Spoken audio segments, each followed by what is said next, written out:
खबरों में आगे बात करते हैं बिहार विधानसभा के बजट सत्र की। बिहार विधानसभा के बजट सत्र में आज मुख्यमंत्री नीतीश कुमार ने राज्यपाल के अभिभाषण पर अपनी बात रखी और इस दौरान कई महत्वपूर्ण बातें उन्होंने कही। किस तरह से मौजूदा सरकार आगे भविष्य में बिहार को विकसित राज्य की दिशा में तेजी से ले जाने के लिए कवायद कर रहा है। खास तौर पर ध्यान किसान और ग्रामीण क्षेत्र के विकास पर है। देखिए ये रिपोर्ट।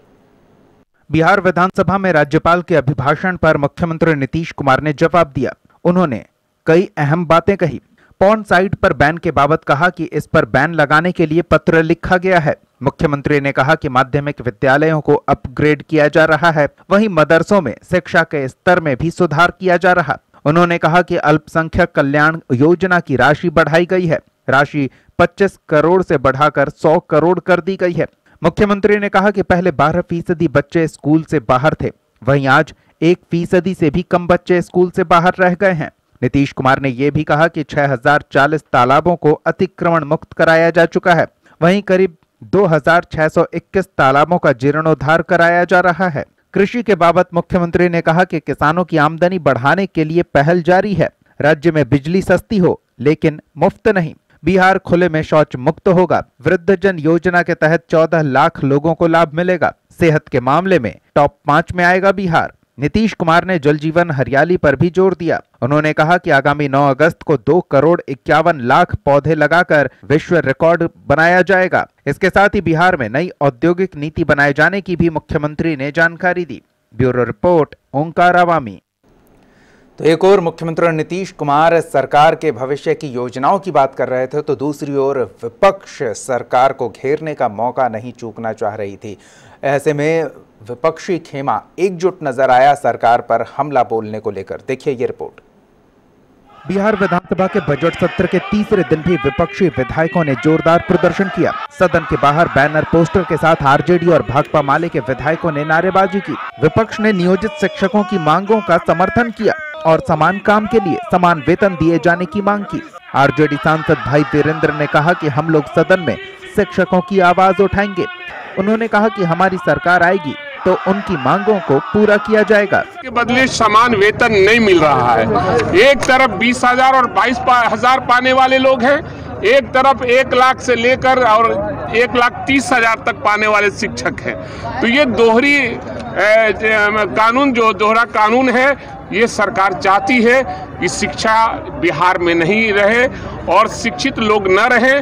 जब शिक्षित नहीं रहेगा तो हम अल बल कर सरकार में शामिल होते रहेंगे। इसलिए हमारी मांग है कि शिक्षकों को समान काम के समान वेतन मिलना चाहिए और जब तक नहीं मिलेगा हम उनके आंदोलन के साथ हैं, उनके साथ हैं। और हमारी सरकार आएगी तो निश्चित रूप से उनके कामों पर हम निश्चित रूप से अमल करने का काम करेंगे। न्याय करेंगे आप लोग? न्याय करेंगे, निश्चित रूप से नियोजित शिक्षकों के साथ न्याय करेंगे। वहीं आरजेडी विधायक भाई वीरेंद्र ने कहा कि एनआरसी और एनपीआर पर बीजेपी चारों खाने चित हो गई है। सदन में एनआरसी और एनपीआर के खिलाफ प्रस्ताव पारित कर दिया है। सवाल है कि ये बीजेपी वाले चारों खाना चित हो गए और इनके जो मंसूबे थे उन पर पानी फेर दिया हम लोगों ने, और समाजवादी लोग मिलकर इनके मंसूबे पर पानी फेर दिया। धन्यवाद।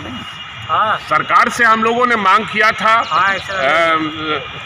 और हम लोगों ने कार्य संघ दिया था और सदन में कार्य संघ मंजूर हुआ और उसमें हमारी जीत हुई। हमारे प्रस्ताव को मान लिया गया। क्या नीतीश कुमार आप लोगों की तरफ आने के लिए तैयार है? ये तो ऊपर वाले नेता जानेंगे क्या है, नहीं है, नहीं ये सब हम नहीं जानते हैं। बीजेपी कुछ नेता नाराज हैं तो उनको पार्टी से निकल जाना चाहिए या सरकार को से त्याग पत्र दे देना चाहिए। मलाइयों खाएंगे या नाराजो रहेंगे? नहीं चलेगा दोनों नीति।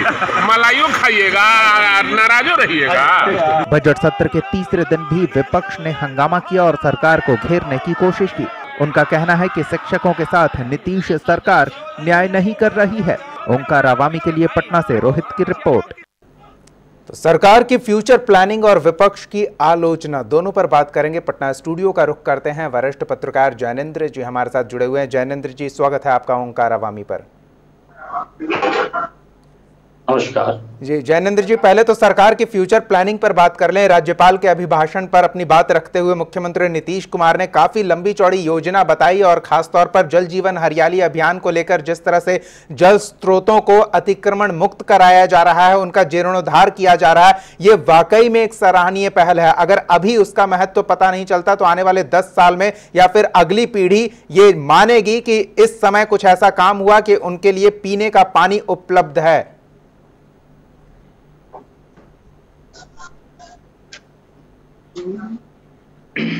बेशक मुख्यमंत्री ने पर्यावरण के प्रति अपनी दूरदर्शिता दिखाई है जी। उन्होंने जो काम किया है, इसके लिए जो प्लानिंग की है, प्लानिंग तो दरअसल पिछले साल ही कर ली गई थी। अब वो मूर्त रूप ले रहा है, इम्प्लीमेंटेशन का दौर शुरू है। उन्होंने सबसे अच्छी बात है, पर्यावरण के प्रति में उनकी खास दिलचस्पी है, क्योंकि जो संकटें पैदा हो रहा है, जो संकट का दौर चल रहा है, जल जीवन हरियाली पर, जल रहेगा तो जीवन रहेगा, हरियाली जल जीवन हरियाली, जल और हरियाली रहेगा तो जीवन रहेगा जी। इसे लेकर उन्होंने अभियान शुरू किया है। उन्होंने जल संरचनाओं के जीर्णोद्धार, अतिक्रमण मुक्त कराने की बात तो कही ही है। उन्होंने कहा है कि हर हफ्ते मंगलवार को प्रत्येक माह हफ्ते में एक बार बच्चों के साथ डिबेट करने के लिए उन्होंने कहा है, सामूहिक संवाद स्थापित करने के लिए कहा है, ताकि बच्चों में पर्यावरण के प्रति सोच पैदा हो, पर्यावरण की रक्षा के प्रति उनकी भावना विकसित हो सके। क्योंकि हमारा देश में ऐसी संरचना और ऐसी पद्धति और पौराणिक कथाएं, पौराणिक धार्मिक कथाएं ऐसी रही है कि पर्यावरण के प्रति हम वैसे भी सतर्कता बरतते रहे, उनकी पूजा करते रहे हैं जी। उसमें कई सारे हैं, नदी हैं, जल है, पेड़ हैं, वृक्ष है, बहुत सारे हैं, बहुत सारी चीजें हैं। तो उन्होंने कहा कि बच्चों में अवेयरनेस जरूरी है, और इतना ही नहीं, उनको अवेयरनेस के लिए जल संरचनाओं तक भी घुमाने, भ्रमण कराने ले जाए, ताकि वो समझे कि पर्यावरण की रक्षा से हमारी मुश्किलें किस तरह कम हो सकती है, और ये मेरा दायित्व है और लोगों का दायित्व है पृथ्वी को बचाने की दिशा में, पृथ्वी को बचाने के लिए। बिल्कुल, ये तो महत्वपूर्ण है ही। जैनेंद्र जी, एक और चीज जिसका मुख्यमंत्री ने जिक्र किया, लेकिन लगता है काफी देर हो गई इसका जिक्र करने में, या फिर सरकार इस दिशा में आगे बढ़ने में काफी देर कर रही है, और वो है नई औद्योगिक नीति। सरकार का ये कहना है कि अभी भी इस पर काम ही चल रहा है। तो ये चुनावी साल में सरकार का ये कहना कि औद्योगिक नीति पर काम चल रहा है, 15 सालों से शासन कर रही है जो पार्टी, वो नई औद्योगिक नीति पर 15 साल बाद काम होने की बात कहती है, तो ये थोड़ा चिंता का विषय है। चिंता का विषय तो उद्योग नहीं खुलना जरूर है जी। लेकिन बिहार की भौगोलिक स्थिति को भी देखना पड़ेगा ना आपको। बिहार बंटवारे के बाद सारे कल कारखाने झारखंड में रह गए, तो इनको तो जमीन से ग्रास रूट से शुरू करना पड़ा है, और उद्योगों की स्थापना के लिए हालांकि सरकार ने काफी पहल की है, पूंजीपतियों के साथ मीट भी की है, उद्यमियों के साथ मीट भी की है, उद्यमी पंचायतें हो रही है। लेकिन बिहार की जो संरचनाएं है, भौगोलिक स्थिति है, उसमें एग्रो वेस्ट इंडस्ट्री की संभावना बनती है। आज उन्होंने साफ ऐलान किया कि औद्योगिक नीति में संशोधन किया जाएगा जी। 2011 में बनी थी, 2011 के बाद 16 में हुआ, 16 के बाद 21वें टर्म है, तो संशोधन चल रहा। और ये भी कह दिया कि कृषि आधारित उद्योगों को बढ़ावा दिया जाएगा। तो अब देखिए, पहले भी तो कृषि आधारित उद्योगों की ही संभावना है, दूसरी बात है नहीं। और इसकी जड़ में जाना चाहेंगे तो थोड़ा पीछे की बात कर ले। मुख्यमंत्री हमेशा उद्योगों को बढ़ावा देने के लिए स्पेशल स्टेटस की मांग की है हमेशा, ताकि उद्यमियों को ज्यादा रियायती मिले, टैक्सेशन उनका कम होगा, और बिजली की जो उपलब्धता है तो उनमें उद्यमियों को यहाँ आने में सहूलियत होगी। इसीलिए उद्योगों के प्रति चिंता जताना अलग बात है, लेकिन बिहार उसके अनुकूल औद्योगिक परिस्थितियों के अनुकूल फिट बैठता है कि नहीं, ये भी एक मसला है। उस परिस्थितियों को भी ढाला है नीतीश। बिल्कुल, तो ये सरकार की फ्यूचर प्लानिंग अच्छी दिख रही है, लेकिन ये फ्यूचर प्लानिंग सिर्फ प्लानिंग स्टेज पर ही रह जाए, ऐसा ना हो। ये प्लानिंग स्टेज से आगे बढ़कर धरातल पर प्रभावी तरीके से उतारा जाए, ये बेहद महत्वपूर्ण है। ऐसे में हम कुछ प्रतिक्रियाएं भी लेते हैं। इस सत्र के दौरान पक्ष और विपक्ष की ओर से तरह तरह की प्रतिक्रियाएं आई है, तो एक एक कर वो प्रतिक्रियाएं लेते हैं और फिर उस पर भी हम बातचीत करेंगे। सबसे पहले वाम दल के नेता किस तरह से विभिन्न मुद्दों को लेकर सरकार पर हमलावर रुख अपना रहे हैं और क्या कह रहे हैं, ये दर्शकों को सुनाते हैं, सुनिए आप। विपक्ष की ओर से कार्य स्थगन है शिक्षकों के समर्थन में। कई दिनों से बिहार के लाखों शिक्षक कर्मी समान काम के बदले समान वेतन की मांग पर आंदोलनरत हैं। और भी कई उनकी न्यायोचित मांगे हैं, लेकिन सरकार उन मांगों पर विचार करने के बजाय, उनकी मांगों को पूरा करने के बजाय दमन का सहारा ले रही है। कई शिक्षकों को बर्खास्त कर दिया है सरकार ने। तो हम लोग नीतीश जी की सरकार से मांग करते हैं कि सम्मानजनक माने वार्ता किया जाए शिक्षकों के साथ और दमन का रवैया छोड़ा जाए। और ये शिक्षक जो है देश के भविष्य तैयार करते हैं स्कूलों में, इसलिए इनकी मांगों को माने कहा जाए कि गंभीरता से सुना जाए उनको। इस बीच जीतन राम मांझी ने बीते 2 दिनों की कार्यवाही पर प्रतिक्रिया दी और नीतीश कुमार की सराहना की। विपक्ष में होते हुए नीतीश कुमार की सराहना की, तो आप अंदाजा लगा सकते हैं कि इस मुद्दे पर सुनिए क्या कहना है जीतन राम मांझी का। इससे साबित हुआ कि नीतीश कुमार जी जो बोलते रहे हैं उसको उन्होंने करके दिखलाया है। तो आप बुलाएंगे महागठबंधन में? वो तो बहुत पहले हम लोग कहते थे कि महागठबंधन में आवेंगे तो उनका स्वागत है, तो और हम ही नहीं कहते हैं, रघुवंश बाबू भी कहा करते थे। तो हम समझते हैं कि उनका अगर आते हैं तो एकदम स्वागत है, इसमें कहीं कोई दो मत नहीं है। फिर सीएम का चेहरा कौन होगा? लेकिन अभी सीएम का चेहरा का जहाँ तक सवाल है, हम सदा कहते हैं कि कोऑर्डिनेशन कमेटी बन रही है, बनेगी, उसमें तय होगा। लेकिन ये जाहिर सी बात है कि अगर बिहार में सीएम के चेहरा की बात आती है तो नीतीश कुमार से बड़ा चेहरा कोई, तो नीतीश कुमार से बड़ा चेहरा कोई नहीं। आमंत्रित कर रहे हैं जीतन राम मांझी महागठबंधन खेमे में और एक नई सुगबुगाहट, एक नई चर्चा को जन्म दे रहे हैं। इस बीच जेडीयू नेता खालिद अनवर ने भी एनआरसी पर नीतीश कुमार के मतलब अपनी ही सरकार के स्टैंड पर सराहना की मुख्यमंत्री की। सुनिए। नीतीश कुमार ने कल विधानसभा से जो रिजोल्यूशन पास किया है एनपीआर और एनआरसी के बारे में, कि एनपीआर 2010 के फॉर्मेट में होगा और एनआरसी की आवश्यकता नहीं है बिहार में, उसके लिए बिहार के तमाम अल्पसंख्यकों की तरफ से, मुसलमानों की तरफ से हम लोग नीतीश कुमार को धन्यवाद करते हैं, मुबारकबाद देते हैं कि बहुत मजबूत कदम उठाया है। और अब जवाबदेही अपोजिशन पार्टी की है, ख़ास तौर से तेजस्वी यादव जी की है। उनको बिहार के लोगों को, मुसलमानों को ये बताना चाहिए कि लालू प्रसाद यादव जी गलत थे जब उन्होंने सीएए, एनपीआर और एनआरसी को सपोर्ट किया, या तेजस्वी यादव जी गलत है जब उनका अपोज कर रहे हैं। ये जवाबदेही अब तेजस्वी यादव जी के ऊपर है और वो जा कर के बिहार के लोगों को समझाएं। हमारी सरकार की तरफ से जो हो सकता था लोगों को भरोसा में लेने का, वो कदम उठा दिया गया है, क्योंकि नीतीश कुमार सभी तबकात को एक साथ इंसाफ के साथ। जिस मुद्दे को लेकर आरजेडी खेमा हमलावर थी सरकार पर, वो मुद्दा ही एक तरह से खत्म हो गया और ऐसे में विपक्ष में मतलब आरजेडी में और जेडीयू में एक आम सहमति बनती दिख रही है, जिसको लेकर नई चर्चा शुरू हो गई है। इस बीच तेजस्वी यादव बीते दिन भी नीतीश कुमार से मुलाकात करने पहुंचे और बजट सत्र के तीसरे दिन यानी कि आज फिर नीतीश कुमार से मुलाकात करने पहुंचे। इन 2 मुलाकातों ने चर्चा को और तेज कर दिया है। ऐसे में तेजस्वी यादव जब पत्रकारों के सामने आए तो उनसे कई सवाल पूछे गए। उनका क्या कहना है ये भी आपको सुनाते हैं। कि अब आपसे भरोसा नहीं होता, हम लोगों ने आंख मूंद करके विश्वास किया था, अब जो प्रस्ताव लगेगा हमको दिखा दीजिए, बोला था ना, तो हम वही उसी सिलसिले में गए थे। और वो प्रस्ताव जो है सर्वसम्मति से पास हुआ।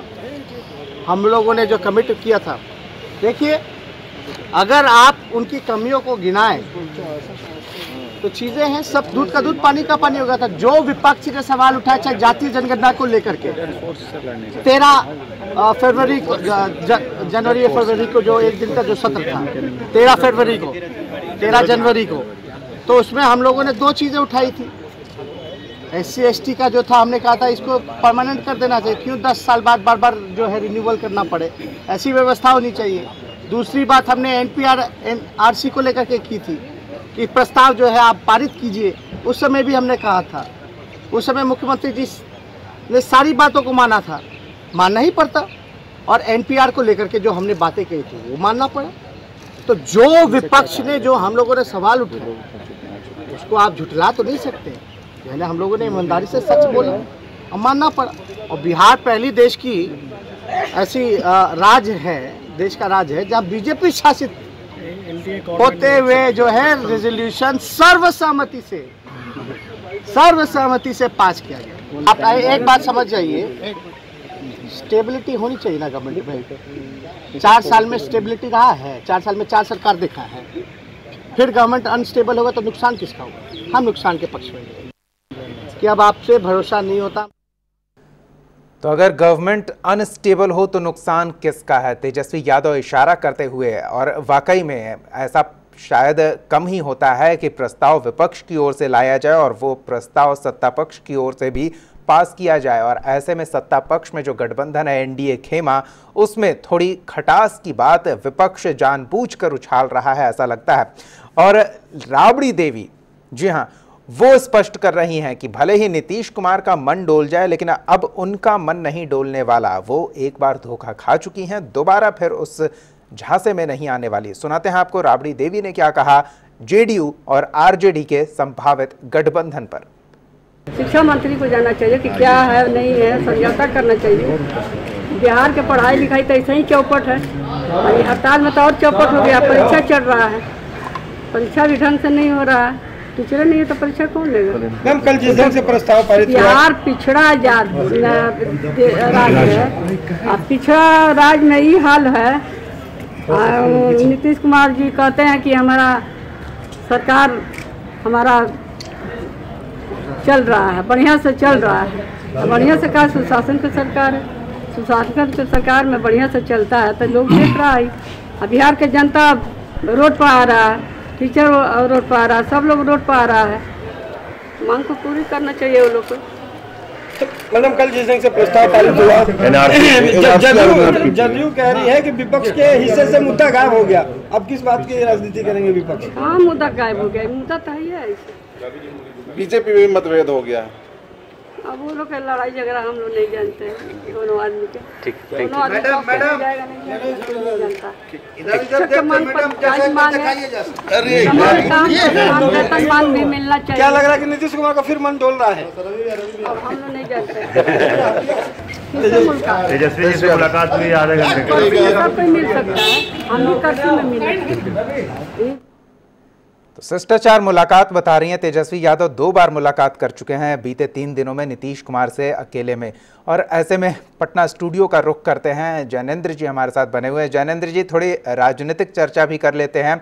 लगातार जिस तरह से एनडीए खेमे ने विपक्ष के प्रस्ताव को स्वीकार किया, उसे विधानसभा में सर्वसम्मति से पास किया, ऐसे में विपक्ष अब जानबूझकर बीजेपी और जेडीयू के बीच खटास के मुद्दे को और हवा देने की कोशिश कर रहा है, ऐसा नहीं लगता? ऐसा भी लगता है, ऐसा भी लगता है कि खटास पैदा, और ऐसा, और यह भी लगता है कि जदयू और आरजेडी की निकटता कहीं न कहीं पहले से बढ़ी है। आप सदन के कार्यवाही को देखेंगे, उस समय भी लगा कि जिस समय बीजेपी आक्रामक हुई नहीं तेजस्वी जी के भाषण पर, तेजस्वी जी के वक्तव्य पर, उस समय जेडीयू के तमाम नेता, तमाम विधायक अपनी सीटों पर थे। हालांकि बाद में जब रिपोर्टर्स टेबल पार करके सत्ता पक्ष की तरफ बढ़ गए, ट्रेजरी बेंच से आगे बढ़ गए, तो अब उन्होंने तब बीजे और लगा कि या कुछ हो जाएगा, तो जदयू के कुछ विधायक आगे आए और सब लोगों ने बीच बचाव किया। लेकिन आपने सही कहा है, अभी एनआरसी और एनपीआर पर सर्वसम्मति के बाद ऐसा माहौल सदन में पहली बार देखने को मिला है कि मुख्यमंत्री के पूरे वक्तव्य के दौरान, चूंकि राज्यपाल का अभिभाषण पर वाद विवाद था और उसके बाद सरकार का उत्तर था, मुख्यमंत्री के 1 घंटे से अधिक के भाषण में इंटैक्ट आरजेडी अपनी सीट पर बैठे रहे, और उस बीच में तेजस्वी और नीतीश कुमार के बीच जो बातें हुई, हंस के, और लगा कि राग और द्वेष से हट के, जैसे बिल्कुल जिस तरह से अधिकार के साथ नीतीश कुमार ने तेजस्वी यादव को एक तरह से प्यार से डांट लगा दी हो कि बैठ जाओ, तुम्हारे पिता बोलते तो अच्छा भी होता, तो ये थोड़ा आपसी मनमुटाव के खत्म होने की ओर इशारा करते शब्द हैं। ये भी है, और हालांकि तेजस्वी ने उसका जवाब अपने संवैधानिक तरीके से और एक नेता प्रतिपक्ष के रूप में दे दिया है कि मैं कुछ भी बोलता हूं तो मैं नेता प्रतिपक्ष की हैसियत से बोलता हूं, न कि चाचा और भतीजे के रिश्ते से बोलता हूं। बावजूद उनकी बातों को मानना, एनआरसी और एनआरपी में विपक्ष के प्रस्ताव को तवज्जो देना, और जहां जदयू और भाजपा की सरकार चला रही हो, डबल इंजन की सरकार हो और केंद्र में उसकी सरकार हो, और एनपीआर, एनसीआर, सीएए तमाम चीजों पर विधेयक का पास केंद्र सरकार द्वारा, पीएम मोदी द्वारा किया गया हो, उस सरकार का जहां प्रतिनिधित्व से सरकार चल रही है राज्य में, और वैसी परिस्थितियों में आरजेडी जो सरकार में पहले साथ थी अब और भी नहीं है, और बीजेपी से बराबर 36 का रिश्ता रहा है, तब बीजेपी के गठबंधन सरकार के दौर में ये दोनों प्रस्ताव पास होना अपने आप में एक महत्वपूर्ण घटना है बिहार के लिए। बिल्कुल। तो ऐसे में जेडीयू के सहयोगी का क्या कहना है, एक प्रतिक्रिया उनकी भी सुन लेते हैं, फिर इस पर आगे हम बातचीत करते हैं। एक और तो आरजेडी जानबूझकर हवा दे रहा है इस तरह के मुद्दों को ताकि बीजेपी और जेडीयू के बीच खटास की चर्चा और जोर पकड़े, लेकिन इस बीच विजय सिन्हा, जी हां, मंत्री विजय कुमार सिन्हा का क्या कहना है इन तमाम मुद्दों पर, ये भी आपको सुनाते हैं। सवाल ही नहीं उठता है। भारतीय जनता पार्टी एनडीए गठबंधन का नेतृत्व मिलकर निर्णय लेता है, और जो भी निर्णय होता है दोनों नेतृत्व के सहमति से होता है। और भारतीय जनता पार्टी के हमारे नेता प्रधानमंत्री जी ने कहा है कि एनआरसी पर अभी कोई विचार ही नहीं हुआ है, चर्चा ही नहीं हुआ है, और जिस पर चर्चा ही नहीं हुआ है उस पर लोग जो भ्रम फैलाए, जो साइन बाग के आंदोलन गांव-गांव में तैयार कर दिए हैं, उस भ्रम को मिटाने के लिए लाया गया है कि अभी ऐसा कोई आवश्यकता ही नहीं है। तो ये कोई नई चीज तो नहीं है। एनपीआर जो फॉर्मेट था 2020, एनपीआर में तो सहमति के आधार पर। तो इस तरह की किसी संभावना को खारिज करते हुए बीजेपी कोटे से मंत्री विजय कुमार सिन्हा पटना स्टूडियो का रुख करते हैं। ज्ञानेंद्र जी, सरकार स्थिर है, बेवजह की ये चर्चा है कि सरकार अस्थिर होगी, और अगर होगी तो आरजेडी सरकार को अस्थिर नहीं होने देगी। तो क्या लगता है, इस पर चर्चा आवश्यक है मौजूदा हालातों में, या फिर कुछ और मुद्दों पर बात हो? नहीं, चर्चा तो मौजूद है, क्योंकि पॉलिटिक्स ही ऐसी चीज है जो किसी चीज को अपनी ओर आकर्षित कर सकती है, दिशा बदल सकती है और धारा को बदल सकती है। तो ये आम लोगों के जहन पे तैर रहा है कि कल तक, पिछले सत्र तक जिस लोगों ने जो आरजेडी जदयू का संबंध देखा है, और आज भी उसमें थोड़ा सा बदला सा सदन बदला सा नजर आ रहा है। संबंधों में थोड़ी सी मुस्कुराहट आ गई है, संबंधों पे थोड़ी निखार आ रही है। तो ऐसे में लोगों का समझना लाजमी है कि निकटता बढ़ना, लेकिन इस बात से भी इनकार नहीं किया जा सकता कि चूंकि मौजूदा सत्र इस चुनाव से पहले का बहुत बड़ा सत्र है। 2 अगस्त में थोड़ा बहुत शीतकालीन सत्र चले तो ग्रीष्मकालीन सत्र होगा, छोटा सत्र होगा, 4-5 दिन होगा। तो इससे पहले आरजेडी भी अपने सकारात्मक रूप का परिचय देना चाह रहा है कि मैं भी अपने एक सकारात्मक विपक्ष की भूमिका निभाना चाह रहा हूं, और उसकी इस रणनीति में कहीं थोड़ा सा दरार बढ़ने की उसको आशंका नजर आ रही है, या आसार नजर आ रहे हैं, उसका भी फायदा हो लेना। ज्ञानेंद्र जी, हम तो वही देख पा रहे हैं जो कैमरे के माध्यम से हमें नजर आ रहा है, आप कैमरे के इर्द गिर्द जो चल रहा है वो भी देख पा रहे हैं। तो ऐसे में अगर कहें कि इशारों को अगर समझें तो क्या उन इशारों को स्पष्ट करेंगे, या फिर उस राज पर अभी पर्दा ही रहने देंगे? चुनाव में कुछ नए फॉर्मूले दिख सकते हैं? देखिए, राजनीति में तो संभावनाएं हर हमेशा है जी। कल बजट सेशन के बाद अप्रैल में क्या होगा इससे भी इनकार नहीं किया जा सकता है। क्योंकि तेजस्वी की एक बातें आपने भी सुनाई, मैं भी मौजूद था वहां। उन्होंने कहा कि नुकसान नहीं होने देंगे। किसका नुकसान? खुद आज जदयू के साथ जाकर के नुकसान सहा उन्होंने, या जदयू की सरकार की जाती है जदयू भाजपा की, तो जदयू को नुकसान नहीं सहने देंगे।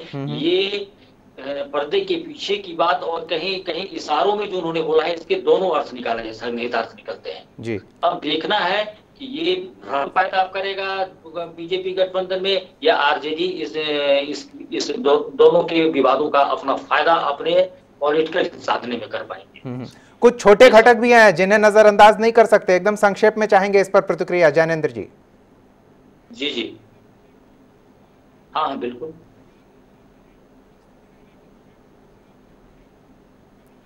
जो छोटे घटक दल हैं एनडीए में, और महागठबंधन खेमे में जैसे हिंदुस्तानी आवाम मोर्चा, जाप की क्या भूमिका होगी आने वाले चुनाव में, रालोसपा की क्या भूमिका होगी, लोजपा की क्या भूमिका होगी? कोई भी किधर भी अगर पाला बदल लेता है तो पूरा सियासी समीकरण एक नए अंदाज में जनता के सामने आने की संभावना है। बिल्कुल बिल्कुल आने की संभावना ही है, लेकिन जो इंटैक्ट रहते हैं उसमें वो डिस्कनेक्ट भी होते हैं, और कई जो डिस्कनेक्ट रहते हैं वो कहीं कनेक्ट भी होते हैं। जी चलिए तो देखते हैं भविष्य के गर्भ में क्या छिपा है, बिहार की राजनीति किस करवट बैठती है, ये देखना दिलचस्प होगा। बहुत बहुत धन्यवाद ज्ञानेंद्र जी अपना वक्त देने के लिए, इस मुद्दे पर चर्चा के लिए। तो बिहार विधानसभा में तमाम राजनीतिक आरोप प्रत्यारोप के बीच बजट पर और राज्यपाल के अभिभाषण पर चर्चा के बीच एक और मुद्दा जो बेहद ही चर्चा का विषय बना रहा,